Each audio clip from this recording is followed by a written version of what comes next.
There are 19 million war veterans living in the United States today. 19 million men and women who've lived extraordinary lives. 19 million stories worth telling. Stories about big wars and small gestures. These are the Americans who witnessed history. These are the wars as seen through their eyes. These are the stories of veterans from World War I, World War II, and the Korean, Vietnam, and Persian Gulf Wars. Each day, we lose 1,500 of those who served, and we lose more of our history as their stories go untold. Recording those stories is a part of America's history.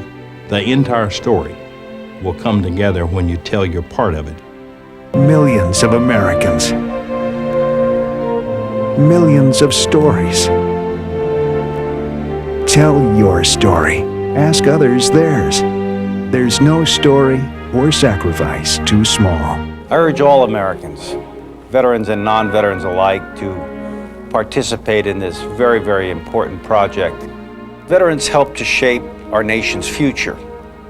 And only by understanding what they did for us can we truly understand the price of freedom. Hello, my name is Frank Boring. I am the Director of Oral History at the Michigan Military Preservation Society.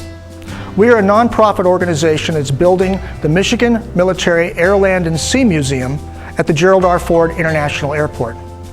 What you've just seen is an excerpt from a promotional film that was put out by the Library of Congress Veterans History Project. The Library of Congress Veterans History Project is an attempt to gather material, oral histories, documents, diaries, letters from all over the country of our veterans. Here at the Michigan Military Museum, we are a partner archive with the Library of Congress. What this means is that all the materials that we gather stay here in Michigan. We identify them, we put them into a database, and we will make them available to future generations to access through our website. What you're about to see is a raw, uncut oral history interview. At some later date, we will actually edit these and make them available through the schools. At this point, you will have an opportunity to see what it's like to have an actual oral history interview. These will be going on each week with a different veteran. We hope you enjoy. Leonard, let's begin with what is your name and where and when were you born? Oh, Leonard Feerick, Jr. My dad also was Leonard David, probably named after an uncle that died in the Spanish War. Oh, wow. And I was born in Sparta, of course in the home at those times, the doctor and my grandmother assisting. Just in the flat at that time, the doctors went right to the home. House calls. Yes, that's right. They got on this thing.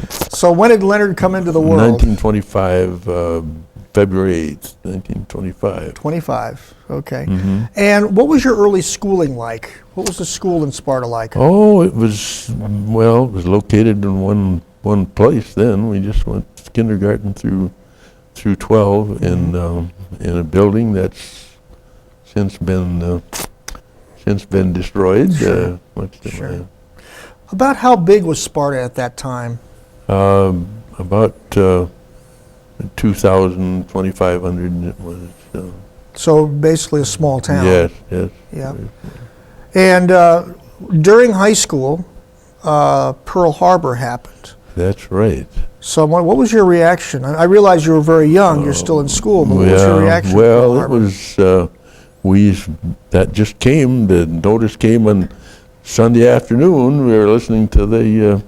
At that time, they did some classical music on some like the telephone hour and some of those things. This is on the radio. Yeah, listening to music in the radio, and then there was this interruption that Pearl Harbor had been attacked. Did you know where Pearl Harbor was? No, that wasn't anything. Had little conception of. Right. Even though we studied geography, for some reason, didn't get to Pearl Harbor. Yeah. What was the reaction? Once again, I realize you're very young at the time. But what was the reaction of your family or people around you? Well, it was just stunned.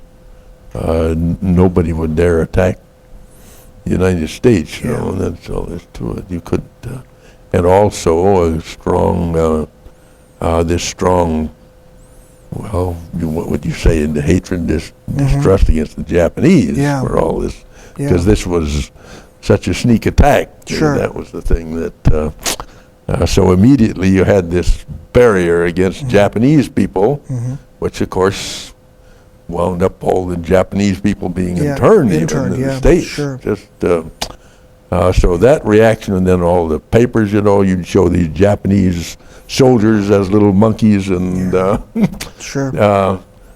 guys that could do funny little guys. In your high school, were there guys that left and went to the military? Before I was out of school, I don't know if they went immediately, but by the time that's in 41, you didn't get things going for a year or so, and then they began to leave. Yeah. So. Now, when you turned 18, and I remember when I was 18, I wasn't always thinking well ahead of too far ahead, but you knew there was a war going on, and you were able-bodied, and so was there any thought in terms of you want to join the Navy or the Army, or would you just wait till you get drafted? What did you do? Well, I didn't want to go in the Navy because I had a very, I was very prone to, well, you might say seasickness, but it could be car sickness or anything, and I thought, man, I certainly can't get on couldn't go on a ship. But then we went to Detroit to the reception center there, and I remember how close I came to going in the Navy, because the Navy, they weren't drafting them. You're supposed to volunteer for that. Sure. Well, they didn't get enough volunteers for the Navy, so the guy just walks out to the line and says, "Okay, from here back, you're going to join the Navy." You see, that's how much. And I was the guy that separated the thing here.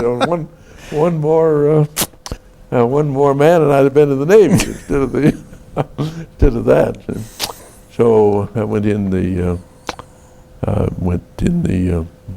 Army and got onto that thing. Well, what was the process from the recruiting station, and they said, okay, here's all the guys in the Navy, you're in the Army. Yeah. You ended up in the Army Air Corps, but I'm just wondering, what was the process there from the Army? They had a that was the induction center in Detroit. Okay. But then the reception center was at Fort Custer. Okay. And there, you took tests to try to determine what your skills were, what you were good at. Sure. Yeah, sure. And so evidently, I must have displayed some mechanical skills. So that was so I wound up in the Air Force like that, on the Army Air Force. Right. And, so once it was determined that you're going to be in the Army Air Corps, where did they send you? There, Miami Beach, Florida. Can you? That was my basic training was in Miami Beach. Now hold on a second here. Hold on a second here, okay? I've talked to a lot of vets who talk about boot camp being in the dirt and the rain and the this and the that. I got to hear this part. I got to hear this story. Tell me about boot camp in Miami Beach. Well, we really had it tough. We moved into some brand new hotels that they had commandeered. The Palmer House I lived in, I might have a picture of that even. Now they were Art Deco, a whole string of Art Deco hotels there. A few of them were two-story things, but most were just almost like a family hotel, you would say, where you would in a couple of stories, and that's where we lived. And they commandeered the Gulfport in Miami Beach and turned that into a training ground. We had to march up there to that thing. But now you did get rain. If you want to talk about that, it could cloud up and rain in Florida in 3 minutes. You could be wading in water up to your ankles here like that. Yeah. Well, let's go back a little bit. Okay. You arrive in Miami Beach by train or by, how did you get there? Yeah, train, we went right down to... You still don't have your uniforms yet, right? You're still in civilian clothes? No, we got all of that stuff at Camp Custer. Oh, okay, so Camp Custer, they issued you the clothes and all that kind of stuff. Yeah, you had your duffel bag. All right, but no basic training yet. You just get issued stuff and...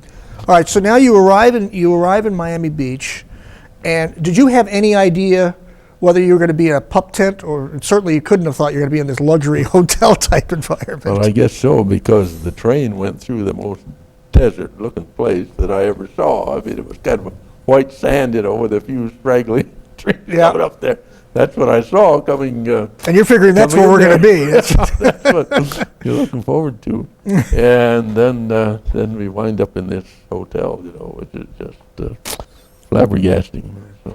So were you you had your own rooms, or it was like 2 to a room, or how does that work? Room. They had the regular hotel beds, and then they hauled in a bunk bed. Mm-hmm. So there was 4 of us. Okay. What did you get, the bunk bed or the regular bed? Yeah, the bunk bed. You get the bunk bed. Slept up on top of the bunk bed. They had the thing, and we had, when we went down there, of course, that was in hot weather yet. Mm-hmm. August was very, very uncomfortable. You're about 18, right? Yeah. 18 years old? 18. Give us an idea of, and I'm talking about the very beginning, okay, not later on, but the very beginning of basic training. Give us an idea of how the morning until through the day. How did they wake you up, and what happened? We had to get up early. Well, I'm going to say 4:30, but it might have been even. It might have been even earlier. Okay. It was, and then roll call. We had to fall out for a roll call. That was the first thing. In the hallway or outside? No, we went outside. So out of the hotel, and now you're outside. Out in the back, lined up and had this roll call, and then you went back. Here they got you up so early, and then you went back there and had to clean up the barracks, get everything ready, and then. The barracks. Listen to you call them barracks. I know, that's what the thing. Yeah, it was. So, okay, clean up your hotel room. Yeah, that's right, and go get that ready for inspection. And then we went to breakfast. You had to get together and march to another. Well, let me ask you that. Where did you have breakfast? Well, they had several sites around there where they had mess hall, but all of this was new buildings. Yeah. They were just. So you're still going through the military line of getting served the food and all that. So it wasn't like dining rooms? No, it was set up there with wooden tables, and of course you got KP. And okay, sure. So all the regular stuff you normally have to do. Scrub the place. Sure. You had to scrub the place up, and it had been scrubbed so many times that it was just white and splintering because it had been on the table. Sure. Go underneath the tables and everything, So then after you ate, was there like calisthenics or marching or? Yeah, the first thing you did was, we did go down to the, quite often had calisthenics down on the beach at the, on the Gulf of Mexico. Yeah. And of course it was hot weather, and here we were down there doing calisthenics. You strip down to your undershorts. Sure. And here's these beautiful girls over here on the beach, and you're in your underwear, hanging down. They had kind of our section cordoned off, but we had that right across the string where the civilians enjoying the beach. Yeah. So you did go through. Calisthenics routine, not much running at that time.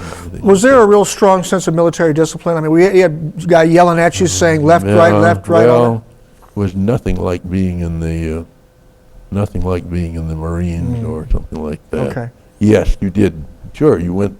In the first place, you had to march to the training ground up to the Gulfport. So that was the formation and everything, and you marched and. We were supposed to sing down there. They had all these Air Force songs and different things and they insisted that you sing. go down along the way. And Well, you said Air Force, but were you still part of were you Army, or you already Army Air Corps? yeah, it was Army Air Corps. Okay, so you are, okay, Yeah. so you're Army Air Corps. You're already Corps, yeah. identified it as Air Oh, yes, Corps. yes, Okay, that was all. okay. That was it, and I remember there was quite a storm from some of the civilians there. That these soldiers singing in the Singing streets and there making like that noise and were, all, yeah, sure. were disturbing their disturbing their their vacation sleep or there and whatever. everything. Gosh. Sleep. So it was. Yeah. So I know what a golf course looks like. So Yeah. what were you doing on the golf course? Well, you just close order drill. Okay. And all these whatever maneuvers you had, that was the what we started out with mainly. Were just the same things, except not as tough as the infantry would be, Yeah. because they didn't have the setup there where you're crawling under gunfire. Oh and all yeah. that Right. stuff. Right. See, Right. We Right. didn't go through anything like that. So you know these Fresh wooden walls that you have to jump over climb and come. all, yeah, that was all. Well, we did have a wall. We were supposed to climb a wooden wall, which I really had a problem with because I was very lanky. All my height is in my legs. When I sit down now, I'm the shortest guy in the room. Yeah, right. you see. Right. But long legs, and so I had to haul that stuff up over the wall there like that. Wow. And I had a tough time with.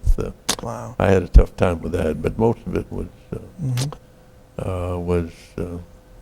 presentable, and we did not do the running that a lot of them did either, because it just wasn't a place for it Right. at that time. Right. About how long did you spend there? Well, it was 6 weeks. Okay.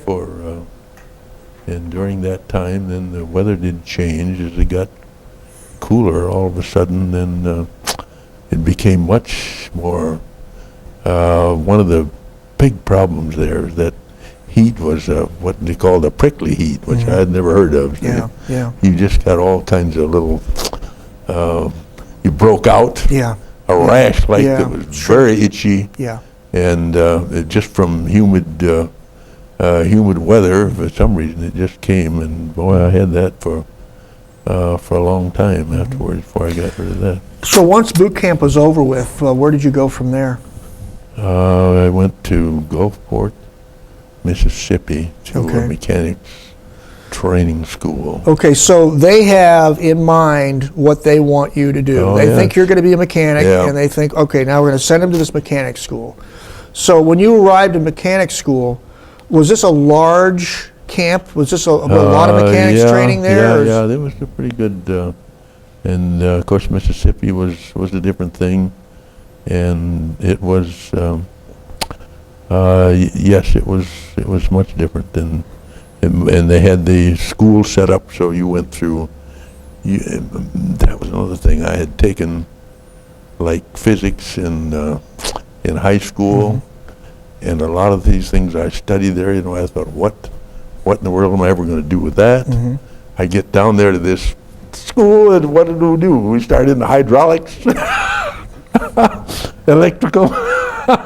They had that divided off. You know, one day you studied this thing, and then you took a test and went on to the next.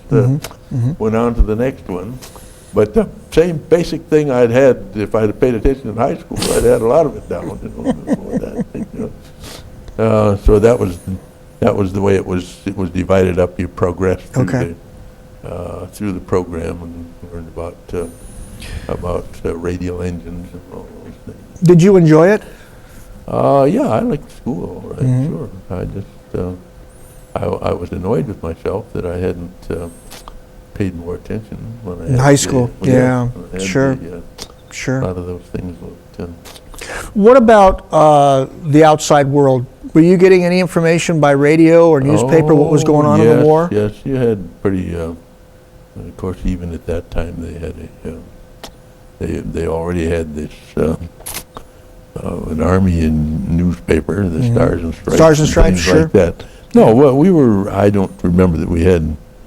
I don't know if anybody had a radio in the barracks or anything like that, but it was available, and you went to you were free to go to the PX at night and get together, and Did you have any idea where you might be going? No, that was really I'd say even in high school, it was very indeterminate to me about the plan, what you were going to do, because you knew you were going in the service right away, and how long was that going to be, and where, no idea what to. So, no, I didn't know.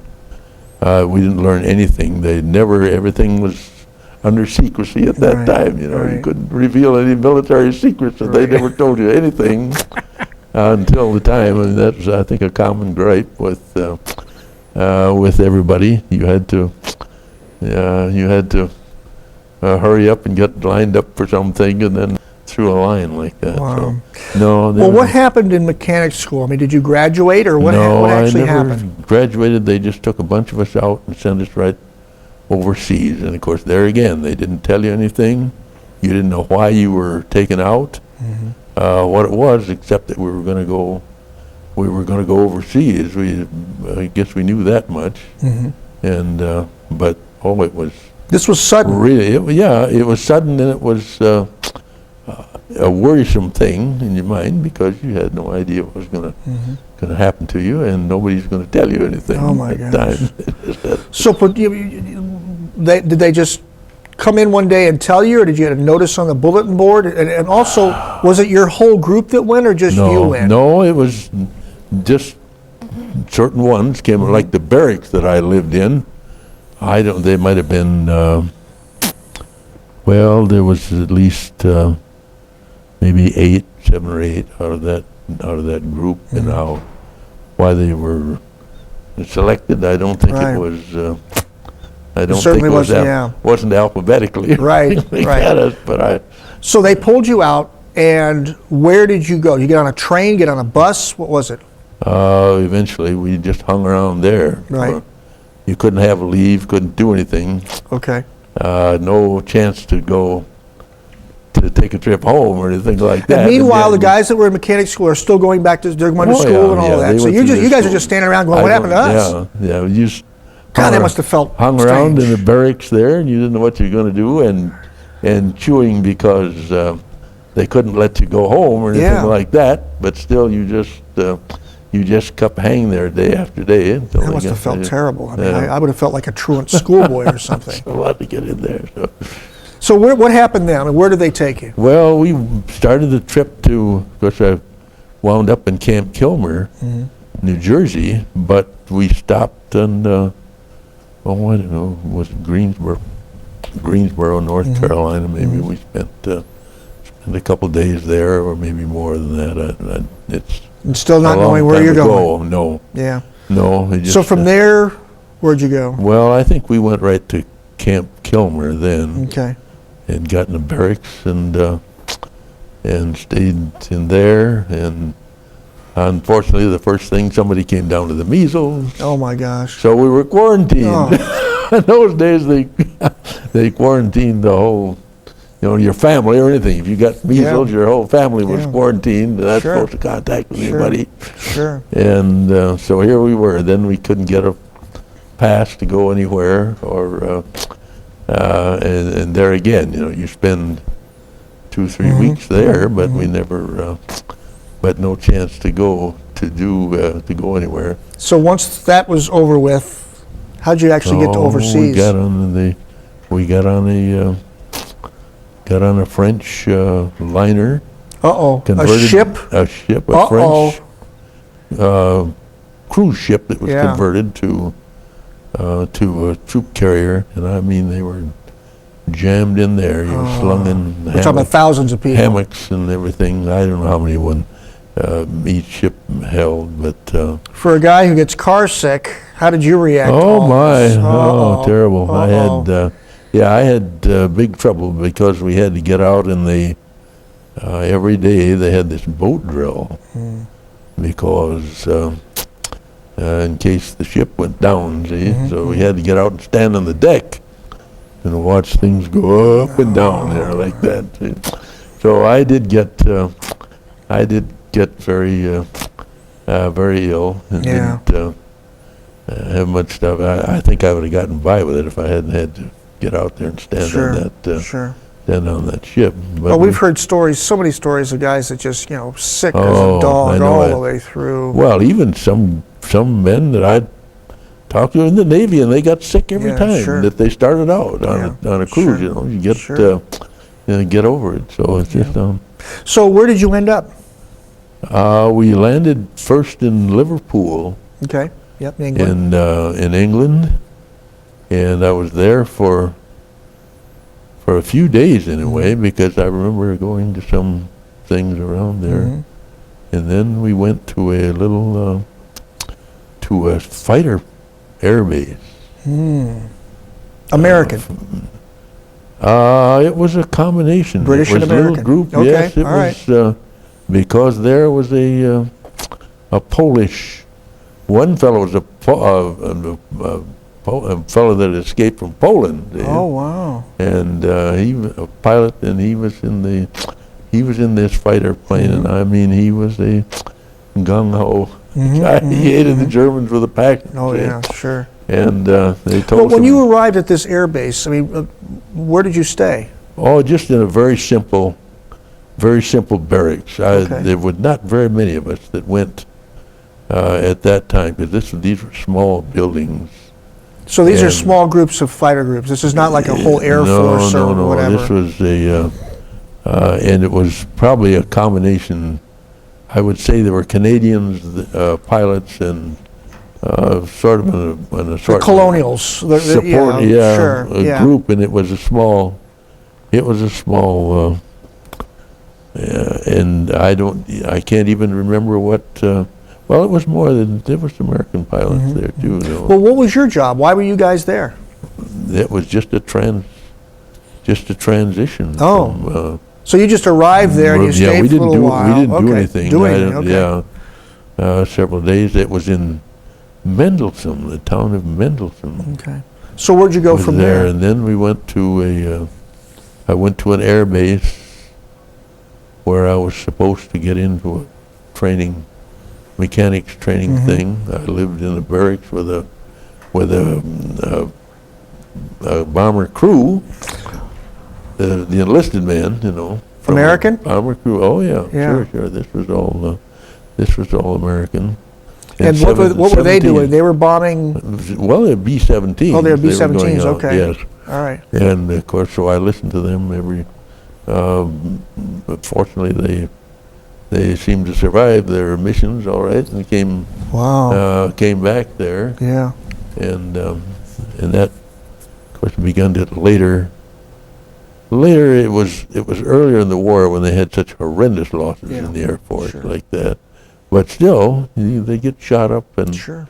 I think one of the most dramatic things that hit me there was a plane. They showed us a plane, a B-17, that had been struck, and the thing was 3/4 of the thing was blown away. The radio man and all that would have just been gone, see, in that blast. They lost that, and probably the gunner, the turret gunner down there, and how that plane ever got back. They flew that thing back to England, got it back to the base. It just didn't look like there was enough stuff to keep the thing hanging together even. Yeah. And but still they got it back there, and of course I'm sure they had no hydraulics or anything like that for brakes or any of that stuff. see? Yeah. But somehow they got the thing back there on the field there. Yeah. They pushed it off to the side, and that's where it's set. The thing, To show people like you, say, yeah, look, well, they that could just, happen. well, I'm sure they scavenged parts off Oh, it, sure. but just pushed it out of the, got it out of the way there. So was this the place that you stayed then? No, that was supposed to be my training. Did my you get training trained? grounds. No, it just, there was just a mix-up there, and I never got in with the crew that I was supposed to. So where'd you go? So then, then I went to this, they wound up shipping me out to this air base in near Sudbury in England. It's bomb squadron again, 17 B-17s, and where I just started doing just whatever ever work around there. What they called a gopher? Yeah, yes, or working the mess halls, or they had everything. I would think I worked in the officers' mess there for quite a while. You had and of course they even had guys that waited tables. Tables, and all sure, that, the yeah, officers, sure, sure. and some special things like that, much smaller than the large Mess hall halls kind where of thing, the sure, yeah. where Yeah, the, more like dining rooms. Yeah, where the enlisted men. Well, let me ask you this. How did you get your assignments day to day? I mean, how did you know what you were going to do? Well, I said I was at that one mess hall for quite a while. Okay. And different things, and then it just went on till. Well, actually, I was at another place though before I went there. Mm-hmm. And there again, we didn't do anything. I think they were just waiting to. It was I think it'd been a former English base, and we just stayed in a large barracks there. Did you have any grasp of whether the war was being won or not, or whether we were losing? Was there any sense of what was going we on? kept that. You kept glued to the radio all the time. They had news broadcasts and some things. So no, you certainly played attention to that because it wasn't very good news for a long time there. Yeah, like sure. that. Things were Sure. even though they had let up. By the time we actually got into it, I'd say most of the fighter planes, the German fighter planes, had been pretty well decimated by that time. Sure. So it was just a horrible flak that they went through because they kept going deeper into Germany. Into Germany, where they did not have cover for quite a while.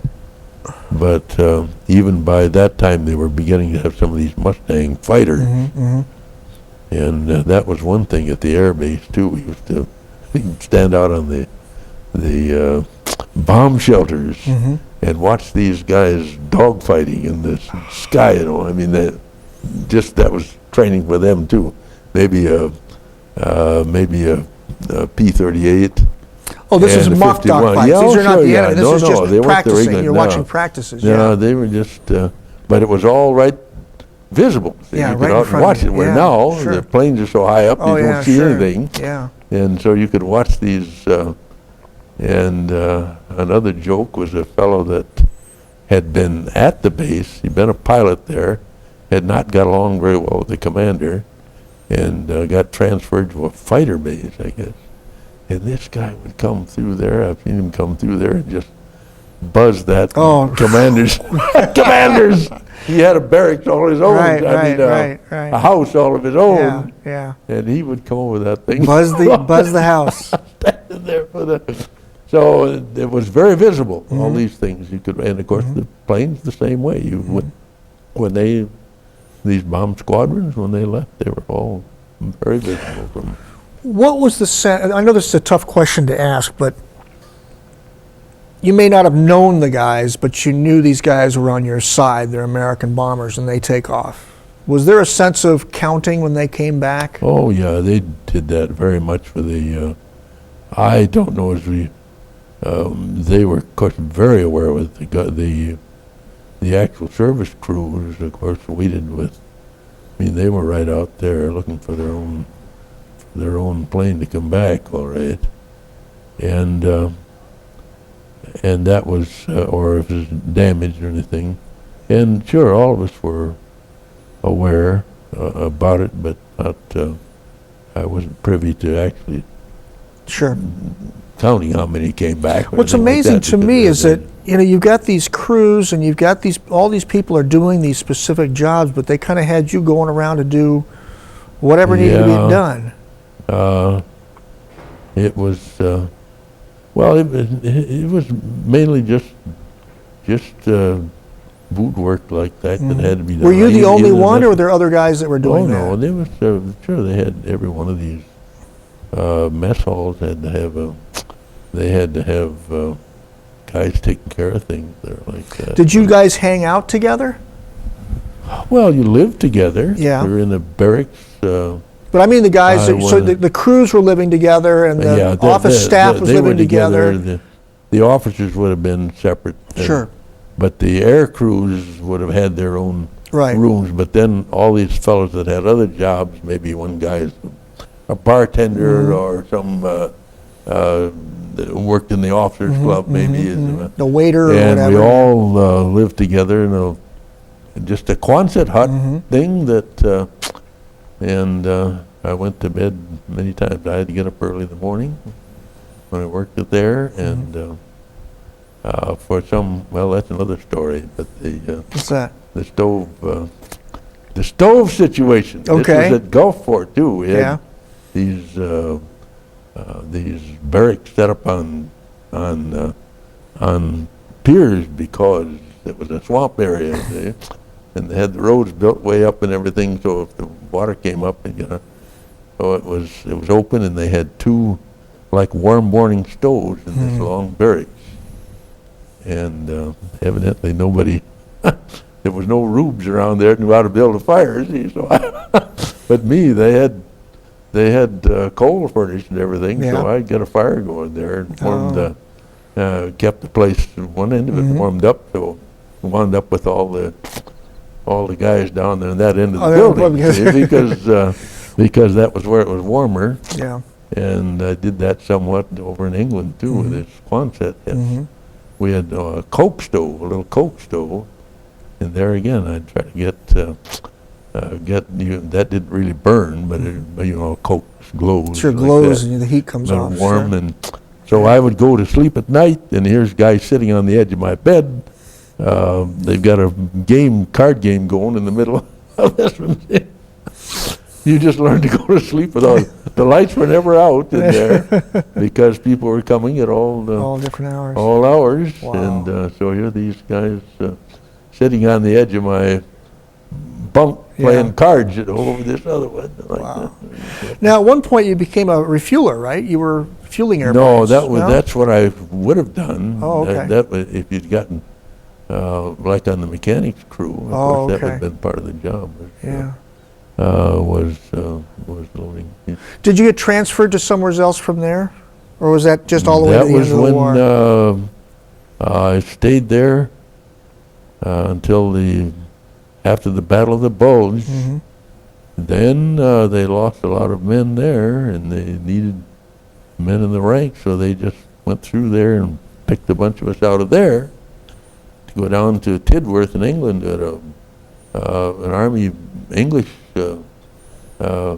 infantry base, and took infantry training down there.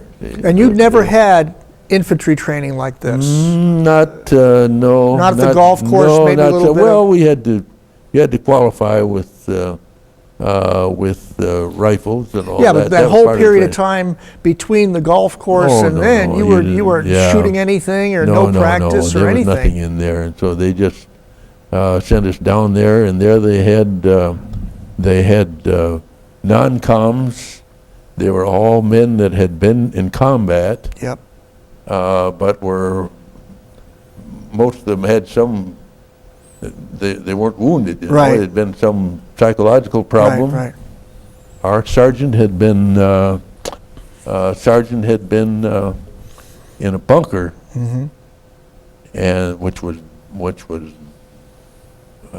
shelled for 12 hours straight. He's in this bunker, so he's not hurt. Right. But these things going around there, and this fellow could not. Yeah. He couldn't get. I mean, if you shot a rifle off anything bang like that, he was gone. That's all. Let's do it.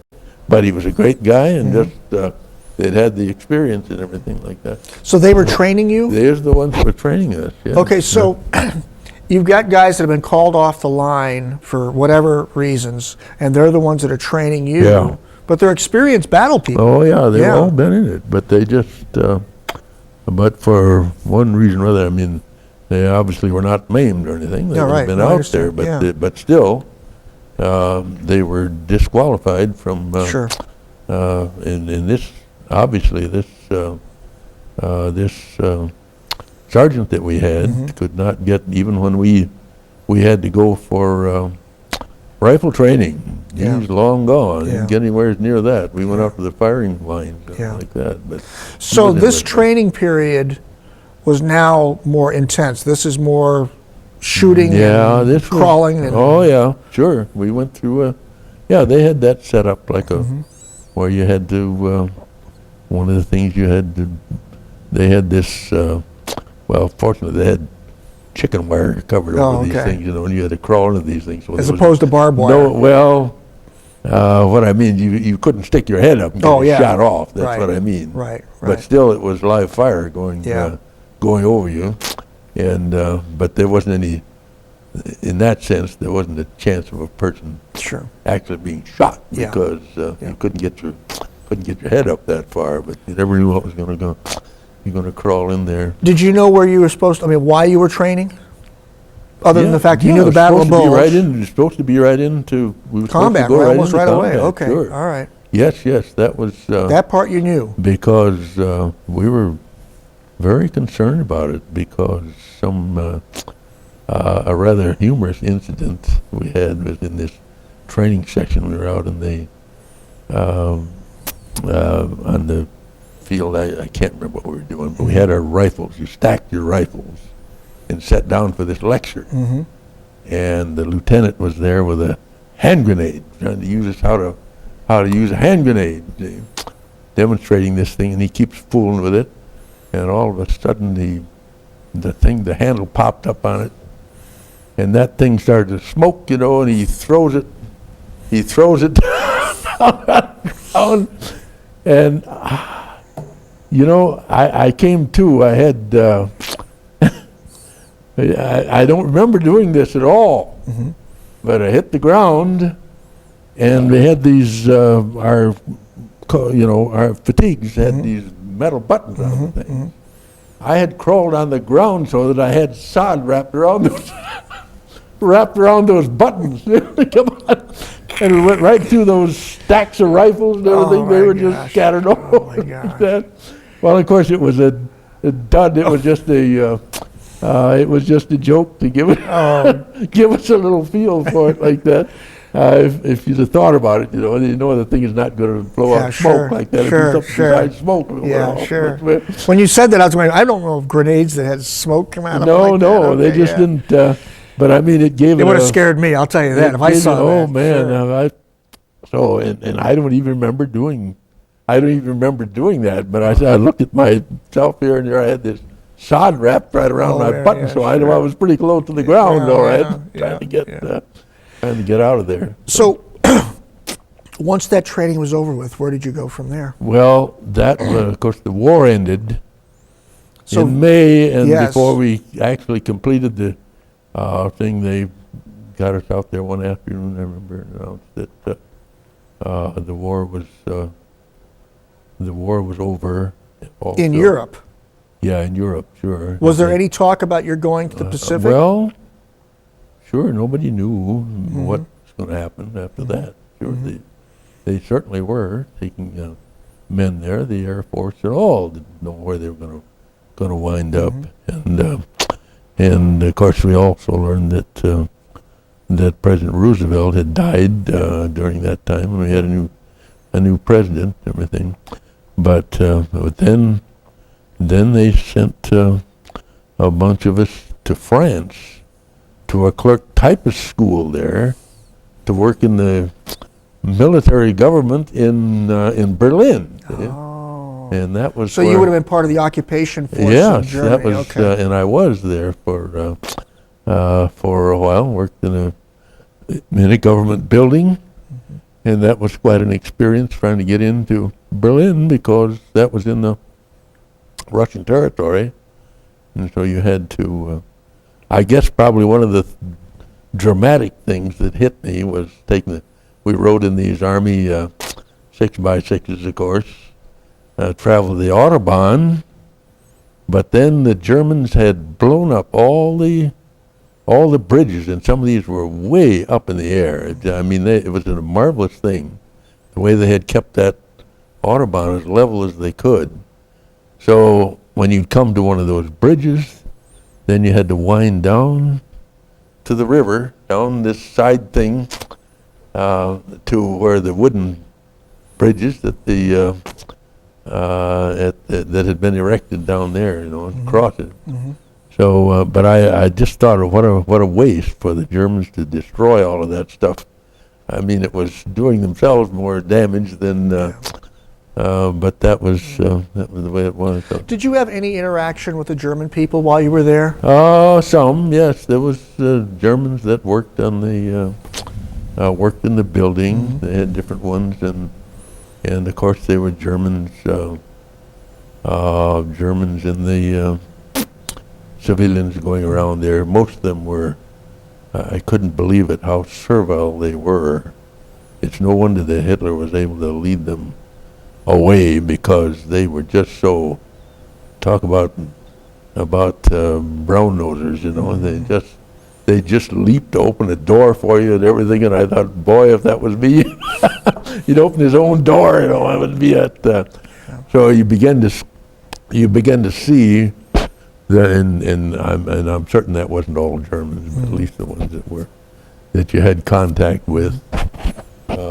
Seemed to be, because you got into some of these other towns, of course, there was a very hostile attitude towards the troops. Really? And everything. Well, yes. They got some. I remember along there, a man was on a bicycle, and this truck went by him so close that it knocked him right off his bicycle. See? Well, of course, he got mad and got blame him for that. All right, he's shaking his fist at this thing, and so that was unnecessary, of course, to do anything like that anyway. But it was just a joke to the troops. What was your reaction to the Russians that you saw there? Well, they were very hostile towards us. We did on one occasion. We made a tour into all the historic sites, the Brandenburg gates and the government buildings and everything were in the Russian zone. So you had to get permission to go. We took a bus trip in there, visited these sites, but it was hard. They were just, you just didn't get out of the bus and start wandering around there. That's all, because the Russian soldiers were very. And I was surprised at that. Of course, I didn't realize what a conglomerate Russians were. I mean, here was Mongolian-looking fellows, and I couldn't believe some of the things that they had. You could see what poverty some of them must have lived in, because I remember seeing a soldier with a bunch of old pots and pans tied around his waist. And I mean, stuff that you wouldn't. Maybe you'd feed the dog with here in the States, or just beat up old things. But it must have looked valuable to him, because he was getting ready to carry the things back to Russia. See, and he went, and I suppose he had to carry them along with him all the time in order to hang on to them, even or something. So it's yes, there was a lot of experience, but it was, you just didn't get. Go into the Russian zone at all. I want to wind up with one event that I know you're very, it's a memory you remember, and it's a memory that you're very pleased about, homecoming. Oh, yes, that was something. I got out at Camp Atterbury to get discharged, and it happened to be on Christmas time, right at Christmas time. Christmas Eve, and they had a long list of civilians. Let me interrupt you for a minute. Don't get your hand around the microphone. Okay. That were able to, that were eager to entertain troops. Anybody. I mean, they had way more offers than what they had. What there were soldiers to fill. I mean, you had your choice, places to go. So the whole atmosphere in the country was just so far different than anything I have remembered since, because people were so solidly behind the war effort, Yeah. and so glad to see So you us felt back. welcomed home. Oh my, they Yeah. just couldn't do enough. Yeah. Couldn't do enough for you. Now, Yeah. what about arriving home, Sparta? Oh, in Sparta, yes. Well, of course, we again took a train to the old train station down Yeah. there, and This is Grand Rapids, Grand Rapids, and but so you live in Sparta. So I called home to get my dad to come and get me. And while I'm doing that, there's people around me. Oh, we'll take you home. You don't have to do that, you know. And in fact, I actually did get a ride. The man took me up there to Sparta, up to my grandfather's there, like that, where my dad was. My dad was waiting for me. They called up. But it's just a remarkable time. I don't know if there ever was a time when the country was this united about anything that were at that time. Yeah. Such a welcome home. Let me ask you one final question. How do you feel your military experience, and I realize that, I don't want you to think about guys with the guns in the battle, but your military experience Yeah, I shaped the know. person that you are today? Well, it certainly gave me a lot of exposure to people that I had never met. I mean, we were from the South and out west and everything else. I mean, we had friends that you met, and a lot of them, naturally you didn't, just such a vast difference of background and all. So that certainly was very, very profitable, and you made friends, although I never was in a single unit where we had get-togethers afterwards and things like that. So I didn't really have that much contact with the people afterwards, Sure. after the war. Yeah. But we were scattered from all over, and I certainly did learned a lot about traits of different people. Yep. New York, I couldn't. They were kind of brazen guys that were always Sure. ready to. Oh, it's hard to describe Yeah. it, but I've been to New York. they knew. They were streetwise, you know. Yeah, You never yeah. volunteered for anything. They were always ready to dump it on to somebody Yeah, else. You yeah, get somebody yeah. else and then chuckle over it because Yeah. they got somebody. And it struck me later on, some years ago during the marathon there. Remember a gal named Rosie, I think, decided to come in. She didn't run the race at all, but then she joins the group Right. right at the last. In Right, fact, they right. actually gave her the prize for winning the thing, see? Until they got to looking at the tapes and Yeah. found out that she wasn't actually in there. But that was to me, that's the way a lot of the guys in New York actually know. There had to be an easier way to do Right. things. That's foolish Yeah. to push yourself like that, to do that when you can just step right in and get it. See? So, Well, Larry, I want to thank you very much Yeah. for coming in, and I appreciate Okay. it. I appreciate it. thank you. All right. Do it.